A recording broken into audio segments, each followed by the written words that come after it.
Hello, എല്ലാവർക്കും നമ്മുടെ ചാനലിലേക്ക് വീണ്ടും സ്വാഗതം. എല്ലാവരും സുഖമായിട്ടിരിക്കുന്നു എന്ന് വിചാരിക്കുന്നു. ഇന്ന് നമുക്ക് വീട്ടിലെങ്ങനെയാണ് വാട്ടർ കളർ ഉണ്ടാക്കുക എന്ന് നോക്കാം. അപ്പം ഇത് 100% വർക്കിംഗ് ആണ്. കാരണം നമ്മൾ പുറത്തുനിന്ന് മേടിക്കുന്ന വാട്ടർ കളർ പെയിൻറ്റിൻ്റെ ബോക്സില്ലേ, അതിൽ നമ്മൾ എന്താ ചെയ്യുക, സാധാരണ ഒരു ഗ്ലാസ്സിൽ വെള്ളം എടുക്കും, എന്നിട്ട് ബ്രഷ് അതിൽ വെള്ളത്തിൽ ഡിപ്പ് ചെയ്യും, പെയിൻറ്റിൽ ഡിപ്പ് ചെയ്യും, എന്നിട്ടല്ലേ പെയിൻറ്റ് ചെയ്യുന്നത്. ആ സെയിം മെത്തേഡ് തന്നെയാണ് നമ്മൾ ഈ ഹോം മെയ്ഡായിട്ട് ഉണ്ടാക്കിയിട്ടുള്ള പെയിൻറ്റ് വെച്ചിട്ടും ചെയ്തെടുക്കേണ്ടത്. ഡ്രൈ ആയിട്ടാണ് നമ്മളുടെ പെയിൻറ്റ് ഉണ്ടാവുക. ആവശ്യമുള്ളപ്പോൾ ബ്രഷ് വെള്ളത്തിൽ ഡിപ്പ് ചെയ്യുക, എന്നിട്ട് ഏത് പെയിൻറ്റാണോ വേണ്ടത് അതങ്ങ് എടുത്ത് യൂസ് ചെയ്യുക. പിന്നെ നമ്മൾ ഇതിൽ പെയിൻ്റ് ഒന്നും യൂസ് ചെയ്യുന്നില്ല, വീട്ടിലുള്ള സാധനങ്ങൾ മാത്രം ഉപയോഗിച്ചിട്ടാണ് ഇതുണ്ടാക്കിയെടുക്കുന്നത്. പ്രത്യേകിച്ച് പൈസ ചിലവൊന്നുമില്ല. ആ കളേഴ്സിൻ്റെ സ്വാച്ചസ് ആണ് കാണിച്ചുകൊണ്ടിരിക്കുന്നത്. അപ്പം ഉണങ്ങിക്കഴിയുമ്പോൾ നമുക്ക് ഏകദേശം ഒരു പേസ്റ്റൽ ഷെയ്ഡാണ് കിട്ടുന്നത്.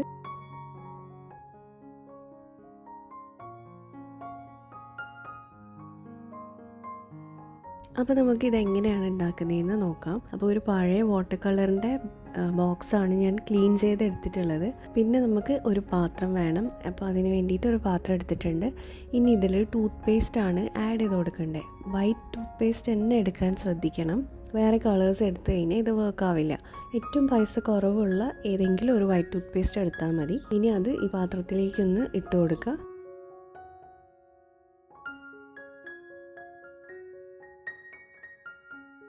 ഇനി കുറച്ച് ടാൽക്കം പൗഡറാണ് ഇട്ട് കൊടുക്കേണ്ടത്. നമ്മൾ മുഖത്തൊക്കെ ഇടുന്ന പൗഡറില്ലേ, അതാണ്. അതും കൂടെ ഇതിലേക്ക് ഇട്ടിട്ട് നല്ലപോലെ ഒന്ന് മിക്സ് ചെയ്യാം. മിക്സായി കിട്ടാൻ വേണ്ടിയിട്ട് കുറച്ച് വെള്ളം കൂടെ ആഡ് ചെയ്ത് കൊടുക്കുന്നുണ്ട്. ഒരു ലിക്വിഡ് കൺസിസ്റ്റൻസിയിൽ കിട്ടുന്ന പോലെ വെള്ളം ആഡ് ചെയ്തിട്ട് ഇത് നല്ലപോലെ മിക്സ് ചെയ്തെടുക്കുക. കുറച്ച് വെള്ളം കൂടിപ്പോയാലും വലിയ കുഴപ്പമൊന്നുമില്ല, കാരണം നമ്മൾ എന്തായാലും ഇത് ഉണക്കിയെടുക്കാനാണ് പോകുന്നത്. അപ്പോൾ ഇത് നമ്മുടെ പെയിൻറ്റിൻ്റെ ബേസ് റെഡി ആയിട്ടുണ്ട്. ഈ ഒരു സംഭവമാണ് നമ്മൾ വൈറ്റ് പെയിൻ്റായിട്ട് യൂസ് ചെയ്യുന്നത്. ആദ്യം തന്നെ നമുക്ക് ഈ വൈറ്റ് വർക്ക് ആവുന്നുണ്ടോ എന്ന് നോക്കാം. അപ്പോൾ വൈറ്റ് എടുത്ത് വൈറ്റിൽ അപ്ലൈ ചെയ്യുമ്പോൾ നിങ്ങൾക്ക് ഡിഫറൻസ് മനസ്സിലാവില്ലല്ലോ. അതിന് വേണ്ടിയിട്ട് ഇതാ ഒരു പിങ്ക് കളർ പേപ്പർ എടുത്തിട്ട് അതിലേക്ക് ഈ വൈറ്റ് ഒന്ന് അപ്ലൈ ചെയ്ത് കൊടുക്കുന്നുണ്ട്. ഇപ്പോൾ കാണുമ്പം ഒന്നും തോന്നില്ല, പക്ഷെ അത് ഉണങ്ങി കഴിയുമ്പോൾ ശരിയായിക്കോളും. അപ്പോൾ അത് അവിടെ കിടന്ന് ഉണങ്ങട്ടെ. ആ സമയം കൊണ്ട് നമുക്ക് ബാക്കി കളേഴ്സ് ഉണ്ടാക്കാം. അപ്പോൾ ഈ വാട്ടർ കളറിൻ്റെ ബോക്സിലേക്ക് ഈ വൈറ്റ് പെയിൻ്റ് ഒന്ന് മൊത്തമായിട്ട് ഒഴിച്ചു കൊടുക്കുന്നുണ്ട്. ഇനി കളേഴ്സിന് വേണ്ടിയിട്ട് ഞാൻ ഫുഡ് കളറാണ് എടുക്കുന്നത്. അപ്പോൾ ഒരു സെറ്റ് ഫുഡ് കളർ ഉണ്ടായിരുന്നു, അതെടുത്തിട്ട് വൈറ്റിലേക്ക് ആ കളർ ഒന്ന് ഡ്രോപ്പ് ചെയ്ത് കൊടുക്കുക, എന്നിട്ട് ജസ്റ്റ് ഒന്ന് മിക്സ് ചെയ്ത് വെക്കുക.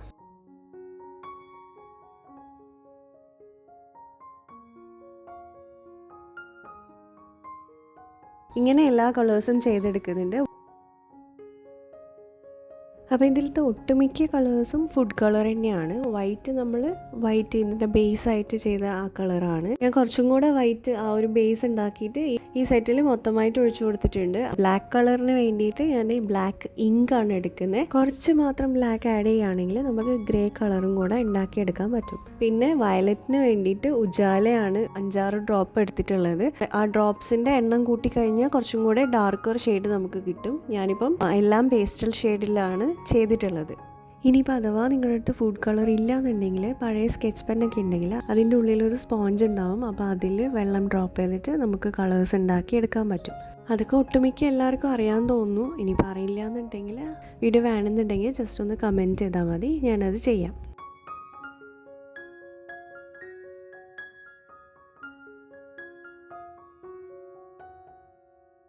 അപ്പോൾ ഇതെല്ലാം മിക്സ് ചെയ്തതിന് ശേഷം നമ്മളിത് ഉണങ്ങാൻ വെക്കുക. ഇവിടെ നല്ല വെയിലാണ്, അതുകൊണ്ട് തന്നെ രാത്രി വെച്ചിട്ട് രാവിലെ ആകുമ്പോഴേക്കും നല്ല പോലെ ഡ്രൈ ആയി കിട്ടിയിട്ടുണ്ടായിരുന്നു. പക്ഷേ ഞാൻ കേക്ക് പോലെ ഇങ്ങനെ ബ്ലോക്കായിട്ട് കിട്ടുമെന്ന് വിചാരിച്ചത് അങ്ങനെയല്ല കിട്ടിയത്. വീഡിയോയിൽ കാണുന്ന പോലെ മൊത്തം ഇവാപ്രേറ്റ് ആയിട്ടാണ് കിട്ടിയിട്ടുണ്ടായിരുന്നത്. ആദ്യം ഒരു ഡൗട്ട് ഉണ്ടായിരുന്നു ഇത് വർക്ക് ആവുമെന്ന്. ബ്രഷ് എടുത്ത് പെയിൻറ്റ് ചെയ്ത് നോക്കിയപ്പോഴാണ് ഒരു സമാധാനമായത്. അപ്പോൾ ഇതേ വൈറ്റ് കളർ ഉണങ്ങിക്കഴിഞ്ഞപ്പോൾ ഇതുപോലെ കിട്ടിയിട്ടുണ്ട്. ബാക്കി കളേഴ്സൊക്കെ ഇതേപോലെയാണ് ഉള്ളത്. അപ്പം എന്തായാലും ട്രൈ ചെയ്ത് നോക്കുക. ഐഡിയ ഇഷ്ടമായിട്ടുണ്ടെങ്കിൽ ലൈക്ക് ചെയ്യുക, സബ്സ്ക്രൈബും കൂടെ ചെയ്തേക്കുക. സബ്സ്ക്രൈബേഴ്സിന് വേണ്ടിയിട്ട് നമ്മളൊരു ഗിവ് അവേ നടത്തുന്നുണ്ട്. അപ്പോൾ അത്രയേ ഉള്ളൂ.